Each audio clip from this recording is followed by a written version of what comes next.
Hello दोस्तों, नमस्कार। स्वागत है आपका math with Shivam Guru channel में। और आज हम लोग पढ़ने वाले हैं अल्फ़ा न्यूमेरिक प्रश्न। तो अल्फ़ाबेटिकल प्रश्न हम लोग कर चुके थे, तो आज हम लोगों को जो पढ़ना है वो अपने आप में एक टाइप है और उस टाइप को मैं आज बताने वाला हूँ। तो देखने से पहले वीडियो को शेयर कर दीजिए, सब्सक्राइब कर लीजिए अगर नहीं किए हैं, लाइक कर दीजिए, ठीक है ना। तो चलिए आइए देखते हैं। बहुत इंटरेस्टिंग प्रश्न है और ये जब भी प्रश्न आता है इससे कम से कम एक प्रश्न पे 3 प्रश्न बनते हैं। एक क्वेश्चन से आपका 3 प्रश्न पूछता है उसमें से, ठीक है ना। तो दिया कैसे जाता है, अब देखते हैं कि क्या उसकी प्रकृति होगी। जो प्रश्न आपके पास दिया होगा कहेगा कि दिए गए तत्व में, क्या कहेगा कि दिए गए तत्व में ये एक सीरीज है, ये एक तत्व दिए गए हैं। क्या दिया गया है, P2@ST3R5 has 9 UQ8 $ABD7EF dot. इसको ध्यान रखिए कि ये डॉट है, ये भी एक अपने आप में एक तत्व है। ये हो जाएगा शी गोले के अंदर IJKM61W, ठीक है। तो ये दिया गया है, तो इसी से रिलेटेड ये जो तत्व दिए गए हैं, ये एक श्रृंखला जो दी गई है, इससे आपके प्रश्न बनाएगा एग्जामिनर। और इससे प्रश्न बनाकर वो पूछेगा। किस तरह से पूछेगा, जैसे पहला प्रश्न देखते हैं। पहला प्रश्न ही देखो कह दिया कि कौन सा तत्व बाएं से 25वें के बाएं 10वां होगा। आपको इस श्रृंखला में बताना है कि बाएं से 25वें के बाएं 10वां होगा। तो ध्यान रखिएगा, इसको अब हटा दें। दिए गए तत्व, ये मतलब ये सीरीज दी गई है, इसी में आपको बताना है। तो इस तरह का प्रश्न आए तो सबसे पहले मैं आपको कहूँगा कि किसी भी एग्जाम में अगर पेंसिल ले जाने की इजाज़त हो तो आप पेंसिल ज़रूर ले जाइए। आप क्या करिए कि पेंसिल से इसको नंबरिंग कर दीजिए प्लेस की। क्या करेंगे, क्योंकि 3 प्रश्न है तो थोड़ा सा टाइम लगेगा। मतलब आज आप इसकी नंबरिंग कर लेंगे ना, नंबरिंग करने में ही समय लगेगा, बाकी प्रश्न होने में आप देखिएगा चुटकी बजाएंगे प्रश्न हो जाएगा। देखो ध्यान से समझना, इनकी नंबरिंग करेंगे तो ये पहले स्थान पर है, ये दूसरे स्थान पर है, ये तीसरे, चौथे, 5वें, 6वें, 7वें, 8वें, 9वें, 10वें, 11वें, 12वें, 13वें, ये हो गया 14 पे, 15, 16, 17, 18, 19, 20, 21, 22। कितना जाएगा ये 22। ये हो जाएगा आपका 23, 24, 25, 26, 27, 28, 29। टोटल कितने तत्व हैं इसमें, 29 हैं। ये इनकी मैंने क्या लिख दिया, प्लेस वैल्यू। आप ऐसे ही लिख देंगे। आपको मैंने बताया कि जितना समय इनको प्लेस वैल्यू लिखने में लगेगा वही समय लगेगा, बाकी प्रश्न में कुछ भी समय नहीं लगेगा। मान के चलिए कि 5-5 सेकंड के सवाल हैं। अब जैसे ये सवाल पूछा, कौन सा तत्व बाएं से 25वें के बाएं 10वां होगा। तो क्या मैंने ये चीज़ आपको अल्फ़ाबेटिकल सीरीज में बताया नहीं है कि इस तरह के प्रश्नों को कैसे हल किया जाएगा। आपको अंग्रेजी वर्णमाला मैंने बताया नहीं कि ये चीज़ें कैसे निकाली जाती हैं, लेकिन इस बार अंग्रेजी वर्णमाला में हमें नहीं ज्ञान करना, हमें दी गई इस श्रृंखला में बताना है। ये जो तत्व दिए गए हैं सीरीज से, इनमें बताना है। इनमें क्या बताना है कि बाएं से 25वें के बाएं 10वां। देखो मैंने बताया था, आपको पता हो तो इधर वाले को, ये जो ये छोर होता है इधर से, ये होता है बाएं छोर। कौन सा होता है, बाएं छोर। और ये क्या होता है, दाएं छोर। क्या होता है, इसको दायां छोर कहते हैं। तो इस तरह के प्रश्न को कैसे हल किया जाएगा, क्या है, बाएं से 25वां, तो भैया 25वां रख लीजिए बाएं से। बाएं के बाद क्या आ गया, बाएं, तो सेम पोजीशन आ जाती है इस तरह के प्रश्न में। तो क्या करने के लिए मैंने बताया था, घटा देते हैं। तो क्या घटाओगे, बाएं से 10वां, इसको घटा देंगे। सेम पोजीशन में हम घटाते हैं, अगर अपोजिट पोजीशन हो तो हम जोड़ते हैं। पिछले वीडियो में मैंने इसका कॉन्सेप्ट बता रखा है, ठीक है ना। तो बाएं से 25वां के बाएं 10वां, तो मतलब ये 25वां से बाएं, ये भी 10वां है, तो मतलब ये माइनस हो जाएगा। तो माइनस करेंगे तो ये कितना आ जाएगा, 15। मतलब 15वां स्थान पर जो है कुल मिलाकर, वो आपसे पूछना चाह रहा है कि 15वें स्थान पर कौन सा है। और ये किधर से आएगा, ध्यान दो, ये जो आपने लिख दिया इसको, ये किधर से आया 15वां। ध्यान देना, जो पहला वाला आपका बेस होगा ना, उसी के अकॉर्डिंग आएगा। ये बाएं से शुरू था, इसका मतलब ये बाएं से आ गया। बाएं से कितना आ गया, बाएं से 15वां। कितना, बाएं से 15वां। ध्यान रखना, इसको मैंने बाएं से ही क्यों कहा, क्योंकि बेस वही होगा जो स्टार्टिंग में दिया होगा, वही आपका आधार होगा। उधर से ही कहेंगे। अगर इधर बाएं लिखा है तो जो भी आप निकाले हैं वो बाएं से 15वां आया है। अगर यहीं पर अगर दाएं लिखा होता, ये बाएं की जगह पर अगर दाएं लिखा होता तब ये बन जाता कि दाएं से 15वां आ जाता। क्या आ जाता? दाएं से 15वां। मैंने आपको बता रखा है कि इस तरह के प्रश्न को हमेशा बाएं से ही बताया जाता है। क्या किया जाता है? बाएं से ही बताया जाता है। तो यहाँ पर बाएं से ही आ रहा है 15वां। अब देख लो आप 15वां नंबर, देखो इतना करने में कितना मुझको समय लगा, मैं आपको बता रहा हूँ इसीलिए समय। 15वां नंबर पर क्या है? ए है। 15वां नंबर पर क्या है? ए है। इसका मतलब इसका आंसर क्या हो जाएगा? ए हो जाएगा। यानी बाएं से 15वां कितना हो जाएगा? ए। यही आपका आंसर हो गया। यानी पहले प्रश्न का आंसर आपका ए आएगा। बोलो बच्चे कितना समय लगा? मैंने आपको बताया यही नंबरिंग करना है, इसके बाद इसमें कुछ समय नहीं लगना है। जो आप पिछली क्लासों में मेरी क्लास अगर अटेंड किए होंगे तो वही चीज़ें यूज हो रही हैं यहाँ पर। ठीक है, चलिए अगला प्रश्न देखते हैं। अगला प्रश्न क्या है?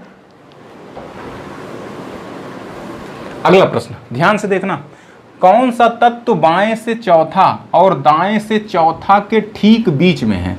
ध्यान देना, बाएं से चौथा और दाएं से चौथा के ठीक बीच में। तो क्या आपको याद है मैंने मिडिल वाला अक्षर निकालने के लिए क्या बताया था?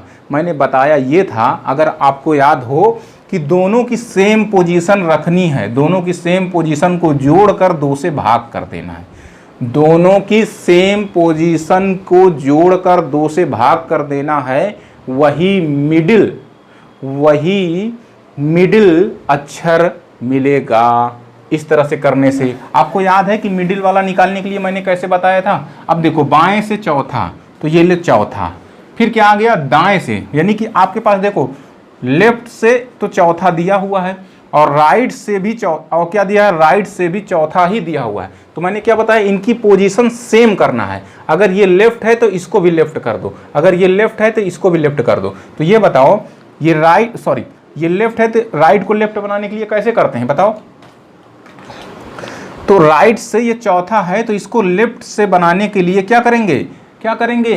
अरे कितने हैं यहाँ तक तत्व? 29। तो कितने से घटाएंगे 4 को? 30 से घटाएंगे, 1 बढ़ाकर। तो ये जाएगा 30 - 4, यानी कितना हो जाएगा? ये हो जाएगा 26। 30 - 4 यानी कि कितना आ जाएगा? जो चीज़ राइट से चौथा है वही लेफ्ट से कितना होगा? 26वें स्थान पर। अब आप फार्मूला लगा दीजिए। क्या मैंने बताया था? मिडिल वाला निकालने के लिए क्या करते हैं? दोनों पोजीशन सेम बनाकर उनको जोड़कर 2 से भाग। तो देखो लेफ्ट से चौथा और जो राइट से चौथा था वो लेफ्ट से 26वां है, तो इसको 26 बटे कितना हो जाएगा? 2। तो इसको जोड़ के मतलब 30 बटा 2 यानी कि आ जाएगा 15। यानी कि इसका मतलब 15वां अक्षर आपको बताना है। तो 15वां तत्व तो इसमें क्या है? देखो 15वें स्थान पर है ए, तो इसका भी आंसर ए आएगा। क्या आएगा? ए आएगा। इसका भी आंसर क्या आएगा? ए आएगा। मिडिल वाली चीज़ मैंने निकालने के लिए बताया था। देखिए ये चीज़ें वही समझ पाएगा जो पिछले क्लासें देखा है। जो डायरेक्ट आके यहाँ बैठ गया हो वो नहीं समझ पाएगा इन चीज़ों को, या तो फिर उसको पहले से ये चीज़ें पता हों कि दाएं बाएं क्या होता है, दाएं से बाएं कैसे बनाते हैं। आपको पता है ये वाली चीज़ मैंने कैसे बनाया है? अच्छा 30 से ही क्यों घटाया है? हाँ, जैसे हम अंग्रेजी वर्णमाला में ज्ञात करते थे कि अगर कोई शब्द बाएँ से 10वां है तो उसको दाएं से कैसे बनाते थे? हम 27 से घटाते थे उसको, जबकि अंग्रेजी वर्णमाला में होते कितने हैं? 26 होते हैं, 1 बढ़ाकर घटाया ना। इसी तरह से यहाँ पर भी कितने अक्षर हैं टोटल? 29। तो हमको किससे घटाना पड़ेगा? 29 1 30, मतलब 30 से घटाना पड़ेगा। तो यहाँ पर 30 से घटा लिए। तो ये इस तरह से प्रश्न आपका हो जाएगा। चलिए अगला प्रश्न देखते हैं। अगला प्रश्न क्या है? अगला प्रश्न है 3रा नंबर। करा कुल ऐसे कितनी संख्याएं हैं जिनके ठीक पहले एक अक्षर और ठीक बाद एक प्रतीक चिन्ह है? कुल ऐसी कितनी संख्याएं, मतलब संख्याओं के बारे में पूछ रहा है। तो भैया इस तरह का प्रश्न आए ना, इस तरह का प्रश्न आए तो आप डायरेक्ट मत इसमें से ढूंढने लगना कि किसके पहले अक्षर है उसके बाद प्रतीक है। आपको करना कैसे है? इस तरह में हो सकता है आप गलती कर दें, इस तरह में हो सकता है आप डायरेक्ट अगर उठा के करेंगे तो हो सकता है आप गलती कर देंगे। 99% लोग गलती कर देते हैं, छोटी सी गलती, लेकिन उसको देखो कैसे आप सटीक बिल्कुल उत्तर दे सकते हैं। कुछ मत करिए, आप जो नंबर लिखे हुए हैं पहले नंबर को उतार लीजिए। देखो पहले 2 लिखा हुआ है, फिर 2 के बाद क्या आया है? 3 आया है, फिर 5 आया है, फिर 9 आया है, ध्यान दीजिएगा 9 आया है, फिर 8 आया है, 8 के बाद क्या आया है? 8 के बाद 7 आया है, फिर 7 के बाद उधर 6 आया है, 1 आया है, 6 आया है, 1 आया है। ध्यान दो, मुझे ज्ञात क्या करना है, जिसके ठीक पहले अक्षर होना चाहिए और ठीक बाद एक प्रतीक। ठीक पहले अक्षर और बाद में प्रतीक। तो पहले 2 को उठाते हैं, पहले हम 2 को उठाते हैं। 2 को उठाओ, ठीक पहले अक्षर आ रहा है, देखो पी क्या है, एक अक्षर ही है तो, और ठीक बाद एक प्रतीक। तो देखो @ एक प्रतीक होता है, तो इसका मतलब ये कंडीशन को सेटिस्फाई कर रहा है, मतलब 2 है संख्या वो जो बोल रहा है। अब क्या है, 3 पर चेक करो। 3 कहाँ, ये 3 के पहले देखो अक्षर आ रहा है और 3 के बाद प्रतीक आना चाहिए, लेकिन यहाँ पर अक्षर आ रहा है, इसका मतलब 3 कैंसिल, कंडीशन नहीं फॉलो कर रहा। 5 पर आ जाइए। 5 के पहले आप देखेंगे तो 5 के पहले अक्षर आ रहा है और 5 के बाद प्रतीक है, जो एक प्रतीक है, तो इसका मतलब 5 भी कंडीशन को फॉलो कर रहा है। 9 पे आ जाइए। 9 के पहले प्रतीक होना चाहिए, 9 के पहले क्या होना चाहिए, अक्षर होना चाहिए। 9 के पहले अक्षर, तो भैया संख्या के पहले अक्षर नहीं है, ये प्रतीक है, इसका मतलब ये भी कंडीशन फॉलो नहीं कर रहा। 8 पे आ जाइए। 8 के पहले अक्षर और इसके बाद प्रतीक, तो देखो ये भी हो रहा है, ये भी फॉलो कर रहा है, 8 भी। 7 पे आ जाइए। 7 के पहले देखो, 7 के पहले अक्षर, 7 के बाद प्रतीक होना चाहिए, लेकिन यहाँ पर अक्षर है, ये फॉलो नहीं कर रहा है। 6 में आ जाइए। 6 के पहले अक्षर और बाद में प्रतीक नहीं हो रहा है, ये भी फॉलो नहीं कर रहा है। इस तरह से 1 को देख लो, 1 के पहले अक्षर लेकिन यहाँ पर संख्या है, ये भी नहीं हो रहा। तो टोटल ऐसे कितनी संख्याएं हैं, 1 2 3, 3 संख्या। इसका आंसर क्या होगा, 3 होगा। इसका आंसर क्या होगा, 3। मतलब इसमें ऐसी 3 संख्याएं हैं जिनके ठीक पहले अक्षर है और ठीक बाद एक सिंबल है, प्रतीक है। ठीक, ऐसे करना है। इस तरह से प्रश्न आपका गलत नहीं होगा और आप बिल्कुल अच्छे से आंसर दे सकते हैं। चलो, अब ये तीनों प्रश्न आपको खत्म हो गए। अब देखो, अब हम लोग देखते हैं चौथा, और वीडियो को रोक कर आप सवाल नोट कर लीजिएगा। शुरू में ही वीडियो को रोक कर और सवाल को नोट कर लीजिए, फिर इसके बाद लगाना चालू करिए। आपको बताना है ये कि ये जो दिया हुआ है 2@t, फिर कामा लगा हुआ है, देखो ये कामा लगा हुआ है, फिर R59, फिर कामा लगा हुआ, $8 कामा लगा हुआ, यहाँ पर लगा हुआ क्वेश्चन मार्क। तो यहाँ पर बताना है कि क्या आएगा, यानी आगे की श्रृंखला क्या बनेगी। तो देखो बच्चे, इस तरह का सवाल करने के लिए अब आप फिर से डायरेक्ट मत लगाने लगना, आप कुछ मत करिए, इसमें ज़्यादा कुछ नहीं करना, नंबरिंग कर देना है। नंबरिंग क्या कर देना है, इनकी प्लेस वैल्यू लिख देना है। इनकी क्या कर देना है, प्लेस वैल्यू। तो 2 देखो, 2 किस स्थान पर है, 2 दूसरे स्थान पर है, @ तीसरे स्थान पर है, t कौन से स्थान पर है, 5वें स्थान पर है, r देखो, r कौन से स्थान पर, 7वें पर, 5 किस स्थान पर, 8वें पर, 9 किस स्थान पर है, 10वें पर, इधर देखो 8 किस स्थान पर है, 13 नंबर पर, और डॉलर कितने पर है, 14, b किस स्थान पर है, 16। ध्यान देना, मेरी बातों को ध्यान देना। अगर हम देखें तो ये 2 1 3 हो गया और 3 2 5 हो गया। देखो 2 1 3 हो गया, 3 2 5 हो गया, 7 से 8, 8 से 2 बढ़ा, 13 से 1 बढ़ा, फिर 2 बढ़ा डायरेक्ट। हाँ, तो अब यहाँ पर हमें देखना है कि इसी तरह की कौन सी अगली श्रृंखला आएगी। तो ध्यान देना, शुरुआत किससे होगी उसको कैसे पता करोगे, तो उसको ऐसे पता करोगे। देखो यहाँ पर देखो, इसका प्लेस वैल्यू कितना है, 2। आप देखना, ध्यान देना, मैं किसकी बात कर रहा हूँ, ये प्लेस वैल्यू से प्लेस वैल्यू का रिलेशन निकालो। यहाँ पर 2 है प्लेस वैल्यू, ये डायरेक्ट 7 पे पहुँच गया, कितना जुड़ा, 5 जुड़ा, कितना जुड़ा, 5 जुड़ा। अब देखो यहाँ पर 7 प्लेस वैल्यू है, 7 प्लेस वैल्यू से ये 13 हो गया, कितना जुड़ा, 7 6 13, कितना जुड़ा, 6 जुड़ा। तो ये बताओ, ये 5 जुड़ा, ये 6 जुड़ा, तो अगला ये 13 में कितना जुड़ेगा, प्लेस वैल्यू में 7 जुड़ेगा, जाहिर सी बात है, 5 6 7। तो 13 में 7 जुड़ेगा तो कितना आ जाएगा, 20 आ जाएगा, कितना हो जाएगा, 20 हो जाएगा प्लेस वैल्यू। अब आप ध्यान दो, देखो ये कैसी श्रृंखला चल रही है, 2 3 2 5, 7 8 2 10, 13 14, 14 के बाद फिर 2 जुड़ गया, तो यहाँ उसी तरह से यहाँ पर हो जाएगा 20 21, फिर 2 जुड़ जाएगा, 21 2 23। अब रख दो यहाँ पर आंसर। आंसर क्या आएगा, देखो 20 किसका है, यहाँ पर ये 20 पे है F, 20 पे क्या है F, 21 पर डॉट है, ये डॉट है, फिर इसके बाद ये 23 पर क्या है, 23 पर है I। यही आपका आंसर बन जाएगा, यही क्या हो जाएगा, आंसर हो जाएगा। इस तरह से चीज़ों को किया जाता है, तब आप प्रश्नों को जल्दी से जल्दी हल कर पाएंगे।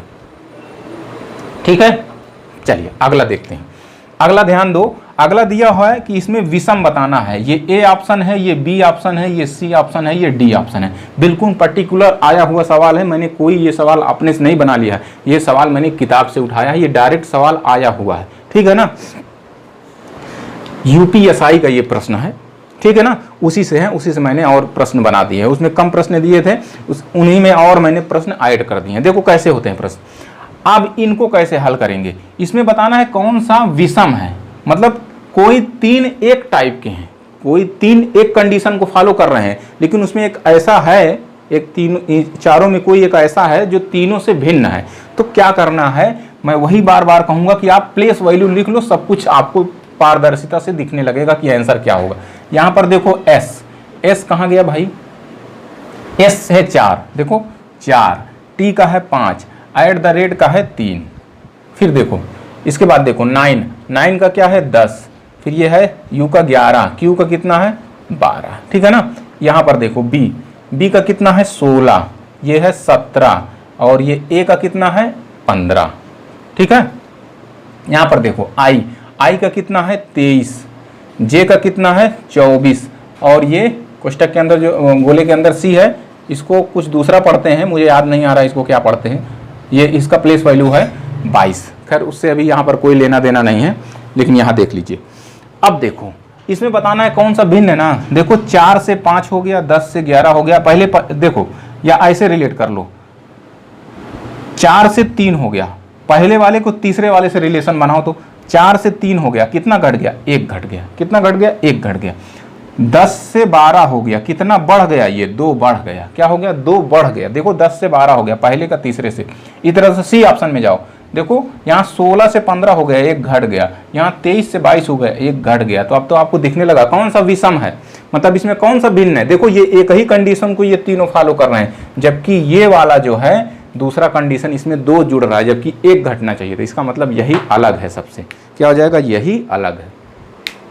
तो बच्चे यही होते हैं, इन्हीं को करने का सवाल का तरीका होता है। आप अगर इस तरह से करते हैं, मेरे बताए हुए रास्ते पे चलेंगे, तो इस तरह के प्रश्नों में आपसे कोई भी गलती नहीं हो पाएगी, ठीक है। अब इसके आगे मैं आपको बताने वाला हूँ पेयर फॉर्मेशन। पेयर फॉर्मेशन बहुत अच्छे तरीके से मैं आपको बताऊंगा। तो चलिए आज इस वीडियो में इतना ही रखिए, अगला वाला वीडियो में पेयर फॉर्मेशन का रखता हूं, फिर उसमें आप लोग सवाल करेंगे कि देखते हैं कैसे होते हैं। अब मैंने इसको जैसे एक ही सवाल बता दिया, अब आपका कार्य ये है कि आप सवाल ढूंढिए, इस तरह के सवाल जहां भी आपको मिलते हैं उन सवालों को ढूंढ कर करिए। कुछ अगर आप अपने से खोजेंगे, अरे हर आदमी के पास मोबाइल है, आप मोबाइल पर ही इस प्रश्नों को ढूंढ लीजिए, इस तरह के प्रश्नों को, और उसमें ये डालिएगा alpha numeric series.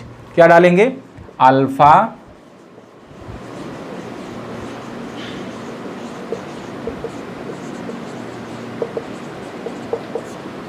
Numeric series. अगर ये चीज़ आप गूगल करेंगे तो आपको इस तरह का प्रश्न जो है क्वेश्चन मिल जाएंगे, ठीक है ना। उसमें देखिएगा इस तरह के प्रश्न आ जाएंगे, उनको हल कर लीजिएगा, आपका काम हो जाएगा। तो ये जब भी प्रश्न आता है, इससे रिलेटेड 3-4 प्रश्न पूछे जाते हैं एक ही प्रश्न से। तो चलिए आइए देखते हैं आगे।